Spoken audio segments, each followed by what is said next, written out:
Hey, finance enthusiasts! We're all chasing success and wealth, but everyone makes mistakes along the way. Think you're the only one? Think again. To prove it, today I've got some videos from successful folks who've shared the blunders they've encountered. Let's dive in. I interviewed for a job 58 times and was turning down every single time. And I knew the reason why now, but at that time it was devastating. What was the reason? If you actually thought you're better than the person who's interviewing you, it shows. Absolutely, getting cocky isn't good, especially when talking to a potential employer. It's better to be humble and let your work achievements speak for themselves. Trust me, friends, that's way more effective. Mistakes aren't just about behavior. Technical errors are crucial too, since they directly impact work processes and outcomes. So let's check out the next video. Remember, and even better, take notes. Most entrepreneurs, if you're watching this, I've never seen a business that follows the Excel spreadsheet projections. Okay, Excel lies. Right. Because you put in the assumptions. Right. So on Excel, from month one, you're making $1 million, and then it just goes up like this. That's right. In reality, it's a big hockey stick. Right. It's a lot of money into the business first, right, before you get to yield anything out. And what a lot of entrepreneurs also don't get is that's also the time when you're working the most. It is. Right? It is. So it's counterintuitive to the world of work you come from, because in the world of work you come from, you work and get paid. And get paid, right. Here you're working and you're paid. And you're paid. It's like at the same time. I'm not sure about all this. Interesting thought. From my perspective, spreadsheets should be used more for tracking and reporting than planning. After all, Excel is super handy. I wouldn't know how many sunflower seeds I have in stock without it. Drop in the comments what tools you use for planning and data management. I'm curious to know. Catch you in the next episode, friends, and remember, hamsters are power. One for all and all for one.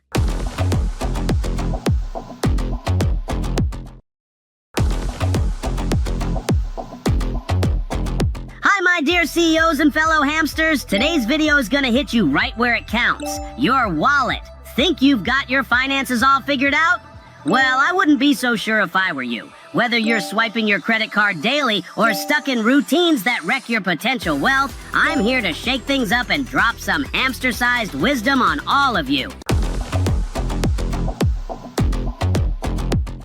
Today, I found out humans love these things called credit cards. And I totally get it. I love running on my hamster wheel just as much as you love running in circles paying interest on those cards. But here's the tea. If you want to roll in the riches, there's one important thing you have to do with your credit card. Let's check it out in this video. If you use your credit cards, you do not want to be rich. Well, anytime you say something about debt, people send it to me. Look Right, what Cubans say. Tweets, yeah. Look at what Cubans say. Vice versa. Yeah, so cut up your credit cards. If you use a credit card, you don't want to be rich. Yep, I like that line. That's a good line. That's my favorite line. I tell it to people all the time. People then they ask me, well, where's the best place to invest? I said, your best place to invest is to pay off all your credit cards and burn them. Because your credit card, you know what your return is, right? If you get up, you're paying 15, 20% interest in one way or the other. And if you pay that down, you just earn 15 or 20%. Folks, I've told you 100 times, and Forbes 400 wealthiest people in North America, when surveyed, asked what's the way to build wealth? What's the number one way to build wealth? 75% of wealthy people, not your broke brother-in-law with an opinion, but wealthy people say, get out of debt and stay out of debt. Yep. Because it gives you power over your largest wealth-building tool, which is your income.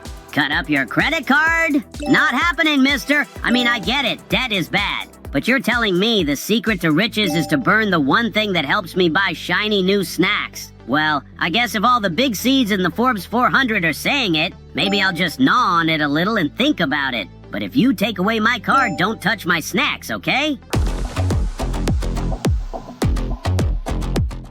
Let me tell you something, hamsters. Habits are a lot like tunnel toys. Some get you where you want to go, and others leave you stuck in a corner chewing your bedding for days because your owner can't find you anywhere.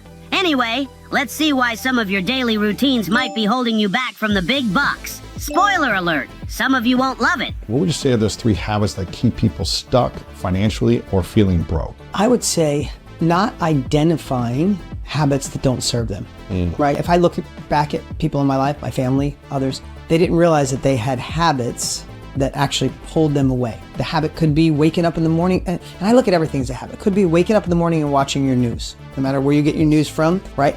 Never in my life have I ever watched the news and felt empowered, right? So you could have a habit of waking up and watching the news. It puts you in a reactive space, in a defensive space, and you're never innovating, you're never creating. Yes. Right? So I would look for habits. Like in the morning, you could wake up and just say 2 or 3 sentences of gratitude.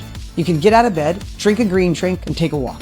Or you could get up, click on the news, grab your phone, look at your emails and texts, find the bad one that puts you in a bad mood, and go have coffee and a donut. Now, I'm not knocking one, but they're both habits. Yes.